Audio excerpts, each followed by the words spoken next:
hurt yourself. But those are the 3 stages. Stage 1 is just like feet flat on the ground. And there's only so much you can do, right?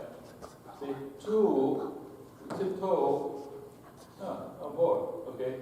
3, because you pull yourself this way, a little bit more, okay? So, those are 3 stages of doing this for stretching the sides.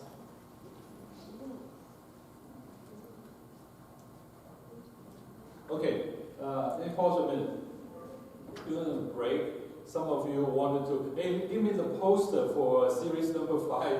We're still designing that. It's not ready to be given out. So the important thing is if you're not already on the mailing list, for this present series, make sure before you leave, give your name to the ladies out there and add yourself to the mailing list.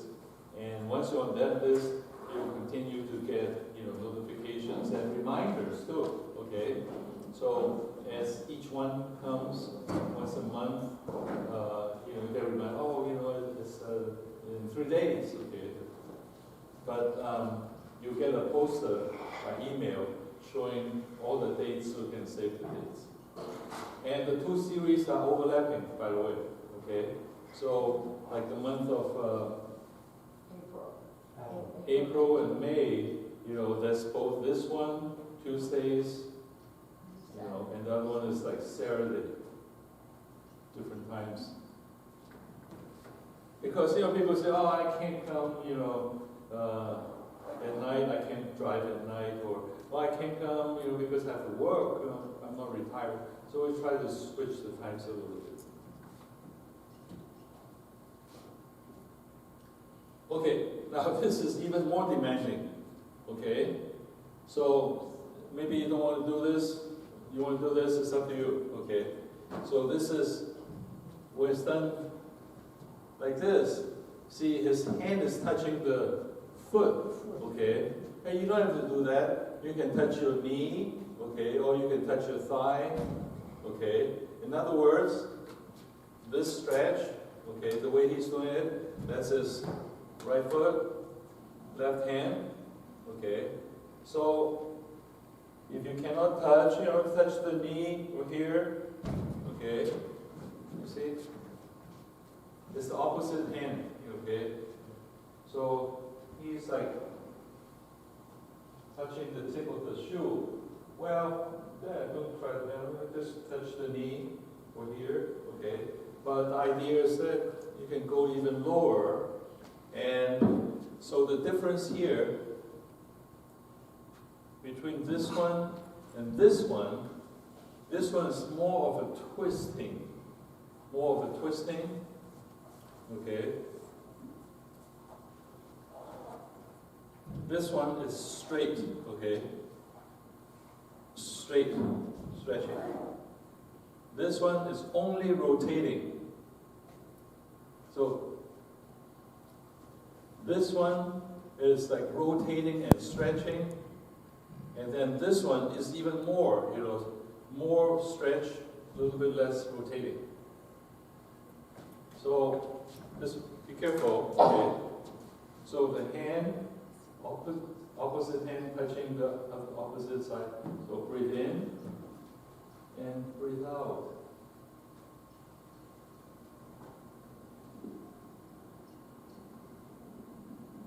Breathe in. Breathe out. You see straight leg here, bend here, okay? So if you're flexible, fine, touch the shoe, but otherwise just like here, okay? So breathe in.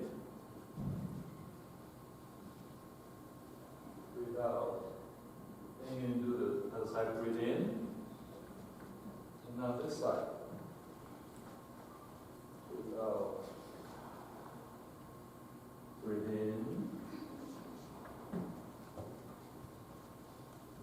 Out. In.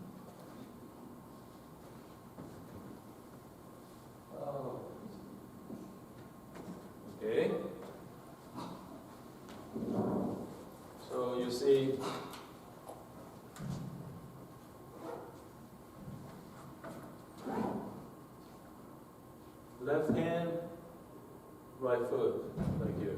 Left hand, right foot. And then afterwards, you swing the hand back up, and the other hand, touch the other side. Okay? This is a very demanding one. We don't want to do too many times of this. Any questions?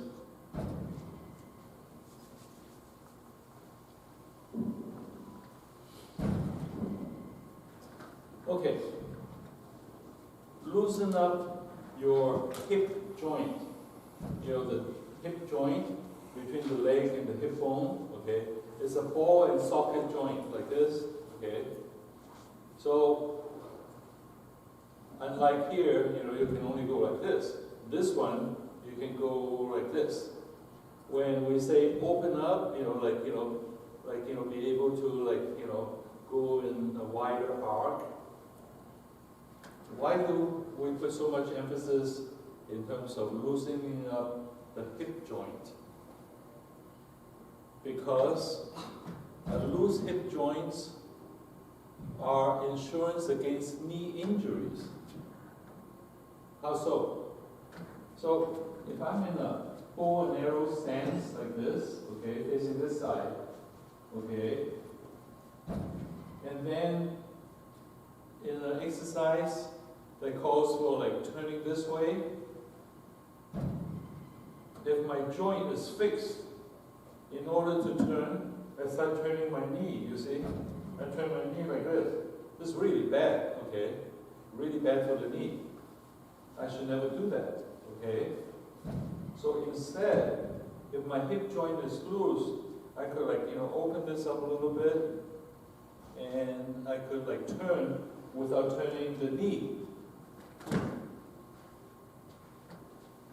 Football players, okay, suffer a lot of knee pain, knee injuries, because they would run, and then they would make a cut, and then run this way, and then they would come in this way, and worse, they're wearing cleats, they have nails into the ground, okay, so they're like this, and they try to turn, okay, and the foot is still stuck on the ground, and the knee is turned like this, and they run like this, they plant this foot, the foot is stuck to the ground, and they try to do this. That's why all these football players, by the time they retire, they can hardly walk, okay? So that's not something we want to emulate, okay? So having a loose hip here will reduce, this turning of the knee. So this exercise is to loosen up the hip joint. It's not so much, see, it may look similar,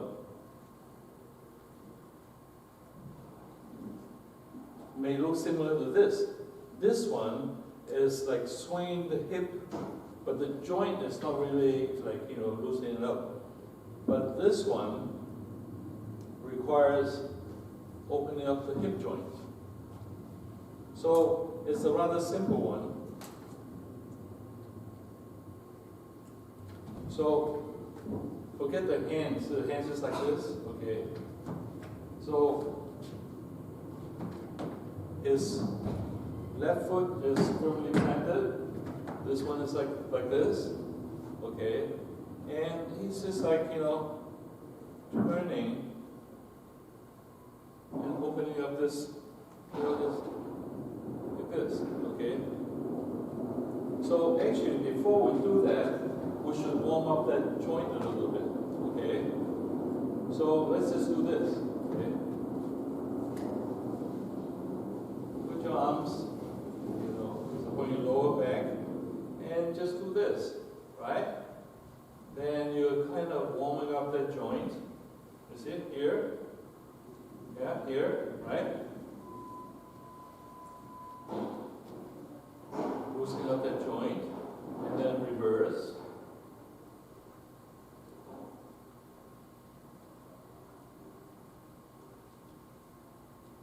And then this way, okay, this way, right? Open it this way.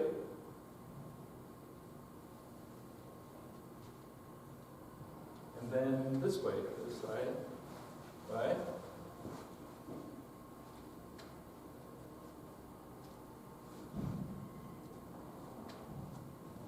And then you can also do this, so-called straddle the tiger, like there's a tiger sitting here, and you want to like straddle the tiger, you know. Oh, don't step on the tiger is gonna bite you, right?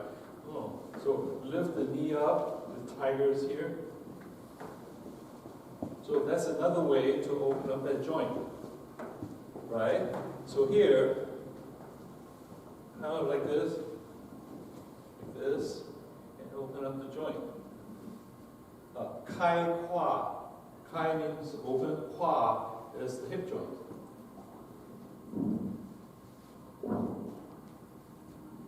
The hands are just for balance. If you do this, you know, it's easier to do this.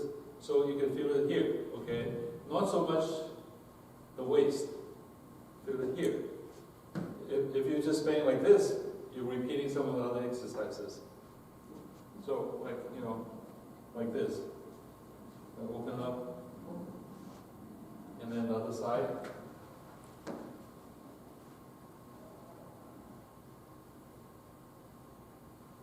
So, these are exercises to loosen up the hip joint, and a loose hip joint is insurance against knee injury.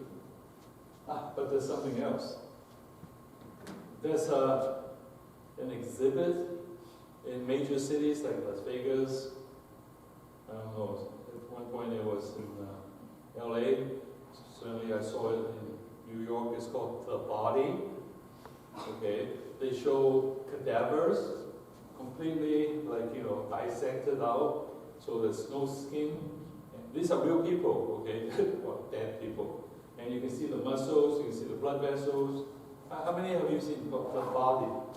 Only one? A couple of people? All right. What's the point? So I was pretty impressed when I saw that. The hip joints are like, you know, the connections between the upper body and the lower body. What does that mean?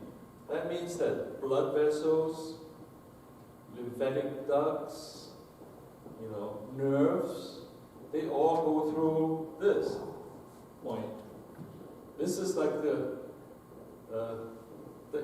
interchange of the 405 and the 101.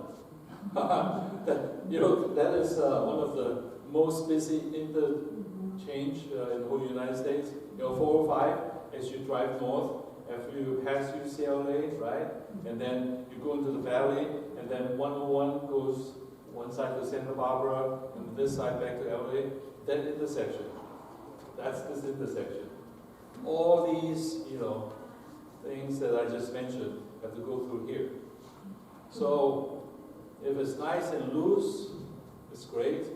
Mechanically, I just explained that. But physiologically, when you look at the dissected body, wow, you see all these things going through that place. And you can imagine that if these tendons and muscles and things are already tight, okay, what would that be like? That would be like the 405 and the 101 interchange, tight. They're doing construction work there, right? Oh my God, you know, it's you know, busy enough over there. And the next thing you know, they're fixing the road, they have cranes and things. They constrict the traffic even more, right? So you want this to be nice and, you know, relaxed and loose. Otherwise, you can constrict blood vessels, lymphatic, you know, systems and nerves and things. So another reason why, you know, this is a simple but important exercise. Any questions?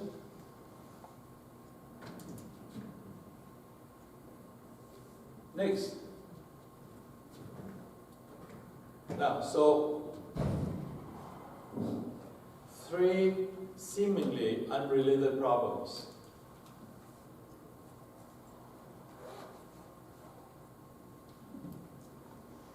As we get older, particularly women, losing bone density is a major problem. Okay, so your bone should be dense like this. In fact, this is the hip joint. And low bone density, osteopenia, or worse, osteoporosis. You see the bone has all these like openings. It's not solid anymore. So low bone density is a problem. As we get older, we can't remember where we put our keys. We don't know which day of the week. We forgot to pick up our grandkids at school. And what's your name? I know you come every time. I can't remember your name. And what's my phone number? I don't know. It's always speed dial. I don't remember. Okay. When did I park my car? Okay. Problem. And then stress. Oh, everything is stressful. Wow. I'm not going to any. I mean, look at this class, right? Those of you who have been coming, this place was packed month after month, 50, 60 people. Today, 15 people. Because of the hysteria. Oh, the virus. I'm not going out. Okay. So, these are unrelated problems. But I told you that if you have strong bones, the strong bones secrete a signaling molecule called osteocalcin. It goes to the hippocampus of the brain to generate more memory cells so you can remember things better. And also at the hippocampus are brain cells that could suppress stress, so you don't have to get into this. So physiologically, they are related. How do you get stronger bones? Okay, well, stronger bones, two ways. One is weight-bearing exercises. So you go to the gym and lift weight. Yeah, but also, like, when we're doing this, well, these hip joints, they're carrying, 100 pounds or more, your body weight. When you do this, these joints, it's weight bearing. That's good, okay? But weight bearing is not enough. Nowadays, it's known that bone vibration would help maintaining strong bones. Vibration. Okay? Alright. So, let's do some bone vibration exercises that could strengthen the bones and then indirectly create more brain cells for memory and for stress tolerance. How good is that? Okay, I guess thousands of years ago they have the same problems as what us. So, 正体是 shaking the body exercise. All right. So, two components to this. Okay, so raise your hands like this, and then. Okay.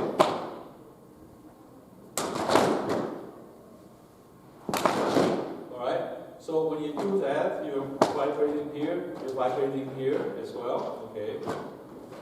But you see, he's lifting his leg, and then so he's going like that. Okay. Of course, one leg at a time. Now, so this is simple. This is simple. Okay. This you don't want to stop. That's not good, because too much vibration like that, okay, the vibration moves from the heel, all the way up to your brain, okay? That's not good. So just take your foot up and just relax in that gravity all the time, okay? Don't boom, that'd be too much, okay? So simple, okay? Just breathe in, Breathe in. Breathe in. In. That's simple, right? In.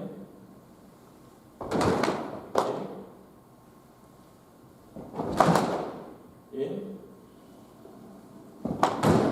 In. Oh, through the mouth, of course. In.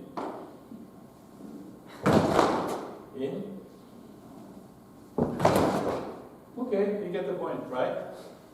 Now, this is a preview, okay? Next month or the month after is 8-section silk brocade, right? 八段锦. Number 8 exercise from UFA 800 years ago. Okay, he developed 八段锦. And this is like this. Just like that. Okay, that's the exercise. And you know what that exercise is called? It's that bouncing on your heels, 100 disorders would go away.